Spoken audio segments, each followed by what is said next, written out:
Hola y bienvenidos a este nuevo capítulo en el cual nos enfocaremos en las propiedades básicas dentro de las bases de datos. En el capítulo anterior aprendimos cómo crear una base de datos y ahora en este capítulo nos enfocaremos a llenar esa base de datos con las diferentes propiedades que tenemos. Para este ejemplo, lo que haremos será crear dos bases sencillas, las cuales son muy buenos ejemplos para aquellos que son estudiantes. La primera tabla que crearemos será una tabla en donde enlistaremos todas las tareas de un estudiante, por ejemplo, durante la universidad. Entonces, para hacer esto, como ya lo habíamos mencionado anteriormente, oprimimos la tecla diagonal. Aquí podemos escribir, de hecho, table y seleccionamos la opción table view. Va a ser una nueva base de datos, entonces escribimos new database y a esta la podemos llamar lista de tareas. Muy bien. Entonces, como saben, va a haber dos propiedades que se insertan por default. La primera es esta, que automáticamente cada columna que agregas es una página. Y aquí tenemos esta que es de etiquetas. Entonces lo que haremos a continuación es cambiar el nombre a la primera. Pueden cambiar el nombre con solo darle clic a la columna o a la propiedad y la vamos a llamar tarea. La segunda, a esta le daremos una propiedad de selección. Así es como lo pueden cambiar, solo le tienen que dar clic, oprimen en este menú y seleccionan cualquier otra propiedad. En este caso seleccionaremos seleccionar y la vamos a llamar a esta columna materia.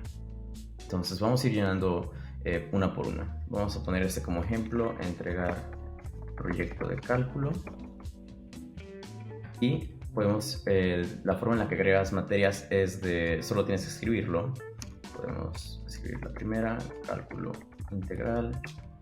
Aquí podemos ir agregando más, como por ejemplo. Y así puedes seguir agregando, incluso les puedes cambiar el color si tú lo deseas. O si quieres cambiar el nombre, le tienes que dar clic a estos puntos. Y aquí puedes cambiar el color de la materia como tú quieras. Si quieres puedes generar como algún código de colores, el cual te ayuda mucho para organizarte. Seguimos con la siguiente propiedad básica. La siguiente propiedad básica va a ser de fecha. Para esto, lo primero que tienen que hacer para agregar es darle clic aquí en el más. La siguiente ventana es donde tienen que seleccionar el tipo de propiedad. En este caso vamos a seleccionar date o fecha. Y una vez que lo seleccionan, tienen que editar esta propiedad. La primera opción que te aparece es el nombre. A esta le vamos a poner simplemente fecha. Y aquí tienen diferentes tipos. Pueden tener una fecha completa, pueden tenerlo de esta forma, donde se empieza con mes, día, año, día, mes, año, o año, mes y día, o incluso relativo. Este es, por ejemplo, te da la fecha de hoy o de ayer. Y aquí en el formato de la hora pueden tener un formato de 12 horas o un formato de 24 horas. Para nuestro ejemplo vamos a poner solo full date y el formato de 12 horas. ¿Okay? Y aquí, por ejemplo, lo que vamos a hacer, a esta le vamos a llamar, en vez de fecha de entrega, que se me hace un poco más específico. Y aquí esta entrega del proyecto de cálculo de la materia álgebra la vamos a entregar, no sé, la próxima semana. Entonces seleccionamos esto que está aquí. Y lo que es muy conveniente es que, aparte de solo agregar la fecha, esto lo puedes convertir en un recordatorio de esta forma. Se pueden ir a remind y aparte tienen opciones como el día del evento, un día antes, 2 días antes o una semana antes. Esto lo queremos el día del evento, y si ya sabes exactamente a qué hora lo necesitas, puedes incluir el tiempo, el cual está aquí. Y aquí, por ejemplo, si lo necesitas a las 9 de la mañana, lo puedes poner AM o PM si lo necesitas en la noche. Y listo. Va a aparecer de esta forma, como el formato, cuando agregas un recordatorio. La próxima propiedad que veremos se llama checkbox. Vamos a agregarla aquí. Ahí seleccionamos checkbox. Y eso te ayuda principalmente para si estás viendo una lista o alguna serie de pasos, para ir llenando o marcando como hecho o listo todas esas actividades que tienes que hacer. En este caso, a esta la podemos llamar estado de la tarea.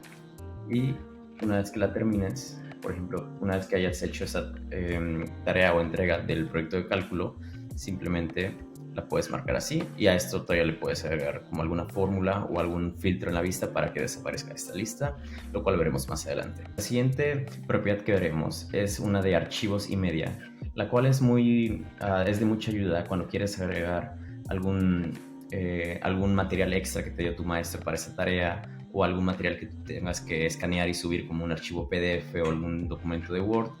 aquí lo puedes poner. A esta la podemos llamar documentos extras. Y la forma en la que lo agregas es muy sencilla. Le das clic aquí y, como lo vimos en los videos anteriores, puedes elegir un archivo desde tu computadora o incluso agregar algún link como ya sea un Google Docs o un documento de Google Sheets. La siguiente propiedad que veremos a continuación es aquella que se llama URL, o en este caso links. A esta le podemos llamar, por ejemplo, links, y esta es muy útil cuando quieres agregar simplemente algún link el cual te va a permitir, no sé, visitar alguna página que el profesor te compartió o alguna página en la que descubriste que habías encontrado la mayoría de la información. La puedes agregar aquí, y cómo funciona es que simplemente esta propiedad va a aceptar links de página. Y aquí, por ejemplo, yo voy a agregar este link que encontré. Lo único que tienes que hacer es pegarlo. Y en lo que ayuda a esto, lo que lo hace conveniente es que solo le puedes dar clic aquí y te va a llevar al link que pegaste aquí. Esto es muy útil porque, bueno, te ahorra un clic, 2 clics para poder acceder a este, y la forma de editarlo es muy fácil. Incluso puedes agregar algunas palabras, entonces trata de asegurarte de que el link esté bien escrito. Si no, si agregas alguna letra de más o alguna palabra de más, te va a estar abriendo un link error. Y continuamos con la siguiente propiedad, la cual se llama texto. Es una propiedad muy sencilla, te permite agregar cualquier tipo de texto en formato de texto, y a esta, para que vaya como con el ejemplo, le podemos llamar detalles. Y aquí, por ejemplo, puedes agregar más detalles de esta tarea extra, como esta tarea tiene que ser enviada como borrador a una semana antes. Esto te permite agregar pequeños comentarios o cualquier otro pequeño detalle que esté relacionado a esta tarea. La siguiente propiedad que veremos se llama person o personas en este caso, la cual esto es muy útil si estás compartiendo este Notion con alguna otra persona que tiene alguna cuenta de Notion, o es más útil también en las empresas, donde quieres agregar a una persona con la que vas a hacer equipo o alguna persona que va a ser como la encargada de ese pequeño detalle. Aquí le puedes poner equipo, por ejemplo, que es lo más común en la universidad o en la preparatoria, y pues aquí delimitar cuántas personas, ¿no? Si quieres una solamente o sin límite.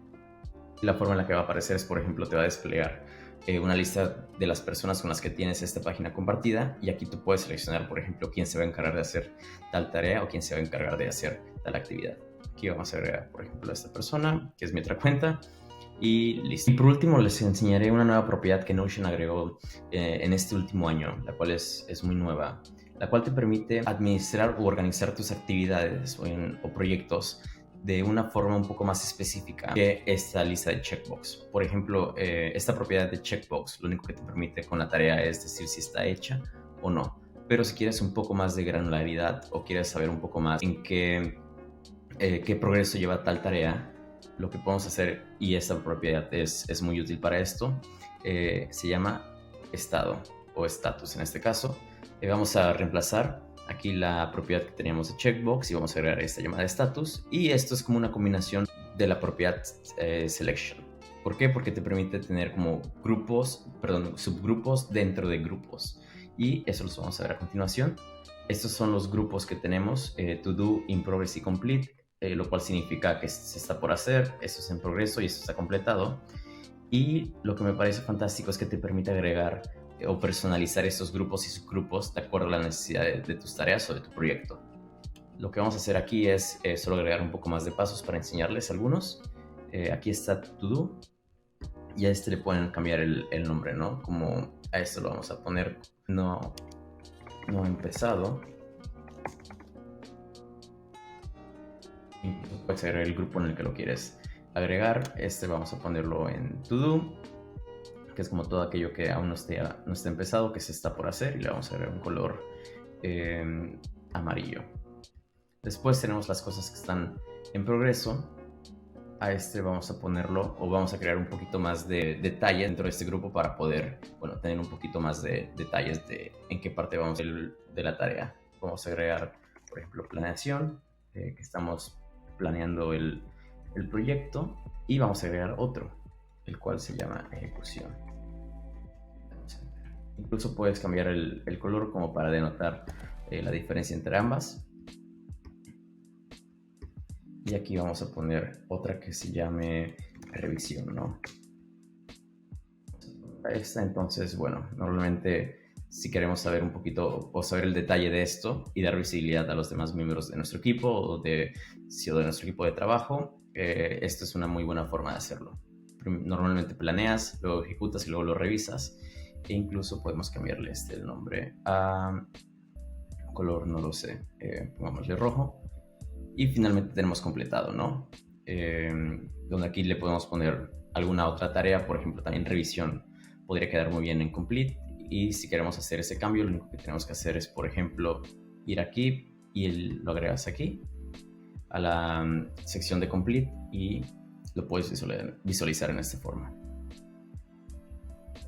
Y esto te da muchas oportunidades para crear diferentes vistas, para poder solo visualizar aquellas que están en progreso y en cierta fase, e incluso una vez que le das clic aquí para ver todo el menú, puedes ver todo lo que realizamos aquí. Bueno, ya acabamos con esta primera tabla en la cual vimos algunas propiedades. Ahorita vamos a crear otra tabla, la cual va a ser un complemento de esta tabla que creamos, y vamos a ver un poquito más de propiedades básicas que podemos crear con Notion. Ahora lo que haremos es que vamos a seguir con el mismo ejemplo de listas de tareas de la universidad. Vamos a crear una nueva base de datos, mismo tipo, una tabla desde cero, y a esta la llamaremos profesores. Empezaremos con la propiedad que ya conocemos, que es la que viene por default. La vamos a llamar nombre de profesor. Y aquí lo que haremos es que agregaremos el nombre de algún profesor. Pongamos el nombre, sin nombre, Carlos Guevara. Y aquí, en vez de utilizar una propiedad de selección como en el ejemplo anterior, aquí es más fácil o es más conveniente usar una propiedad de multiselección. ¿Por qué? Porque, bueno, una de multiselección te da una lista de opciones, la cual puedes agregar más de una y puede ser útil para clasificar ciertas propiedades. Por ejemplo, en este caso puede que este profesor, vamos a llamarle Elías, no enseñe solo una materia, ¿no? Puede que este profesor enseñe álgebra, y aparte cálculo diferencial, y aparte te enseñe, no sé, cálculo. Entonces, de todas las materias que llevas, sabes que este profesor te va a estar dando estas 3 materias, o incluso puedes quitarlas. La forma en la que agregas aquí más opciones a la lista es de la misma forma en la que la vimos con la tabla anterior. Y bueno, la única diferencia es que cuándo utilizar select y cuándo utilizar multiselect. Select es una lista de opciones donde solo puedes elegir unas, y esta va a ser cuando queremos elegir un estado o clasificación único. Por ejemplo, si vas a seleccionar el registro del sexo de personas, esta es muy buena opción. Mientras que multiselect es cuando puedas tener una propiedad de una opción, puede tener diferentes categorías. Continuando con la siguiente propiedad, agregaremos esta que se llama email, la cual, como su nombre lo dice, bueno, aquí puedes agregar es un formato donde puedes agregar el correo de alguna persona. Aquí solamente lo llamaremos correo electrónico, y bueno, este sería el correo electrónico de tu profesor. En caso de que quieras comunicarte con él, puedes acceder a esta base de datos y lo puedes encontrar de forma muy fácil. Aquí vamos a agregar algún correo, ejemplo, correo@gmail.com, que va a salir de esta forma. Puedes enviarle un mail con esta propiedad de forma muy sencilla, y bueno, esto te permite editarlo también. Si quieres agregar, por ejemplo, te equivocaste de correo, es muy fácil de editar. La siguiente propiedad que veremos se llama phone, cual está aquí al fondo, y bueno, lo que te permite esto es que, así como su nombre lo dice, agregar algún número de teléfono. Yo en este caso lo llamaré teléfono en español, y aquí puedes agregar diferentes números de teléfono. Por ejemplo, vamos a agregar este de México, que era mi viejo número, y al igual que el correo, te permite hacer una llamada directamente desde tu base de datos de Notion. Y con esta última propiedad, literalmente abarcamos todas las propiedades básicas, que son las que se encuentran aquí: texto, números, select, multiselect. La selección de las propiedades va a depender mucho del contexto y de la forma en la que van a utilizar su base de datos, qué datos quieren registrar, qué datos tienen que seguir, cuáles son como un poquito más estáticos, cuáles son un poquito más dinámicos. Pero bueno, en el siguiente capítulo veremos aquellas propiedades que son avanzadas. Entonces, justo cuando lleguemos a esto, aquí vamos a aprender cómo relacionar ciertas tablas o dos tablas para poder crear operaciones, para poder agregar actividades a ciertas bases de datos de forma más sencilla. Y bueno, eso sería todo por este video. Nos vemos en el siguiente capítulo.